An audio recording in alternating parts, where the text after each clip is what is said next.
জীবনে কখনো কারো উপর খুব বেশি নির্ভরশীল হওয়া উচিত নয়, কারণ অন্ধকারে নিজের ছায়াটুকুও নিজেকে ছেড়ে চলে যায়।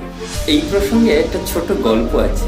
একজন সওদাগর এক দেশে বাস করত, আর তার বাণিজ্য ছড়িয়ে পড়েছিল পৃথিবীর বিভিন্ন প্রান্তরে।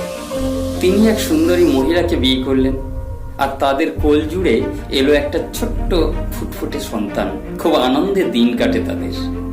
সুন্দরী স্ত্রী তার স্বামীর উপর অর্থাৎ সওদাগরের উপর এত নির্ভরশীল ছিল যে সওদাগর তার স্ত্রী এবং সন্তানের সব কিছু সিদ্ধান্ত নিতেন। কোথায় কি আছে না আছে সেই খবর কিন্তু তার স্ত্রী জানত। সওদাগর একদিন জাহাজে করে বেরোলেন বাণিজ্য করতে। হঠাৎ সমুদ্র ঝড় এলো, ডুবে গেল তার সেই জাহাজটা, আর সেই সঙ্গে মারা গেল সওদাগর। সওদাগরের স্ত্রী এবং সন্তান দুজনেই পথে বসল, কারণ তাদের কোথায় কি ছিল তা তাদের জানা ছিল না। সবকিছু ন্যস্ত থাকতো কর্মচারীদের উপর।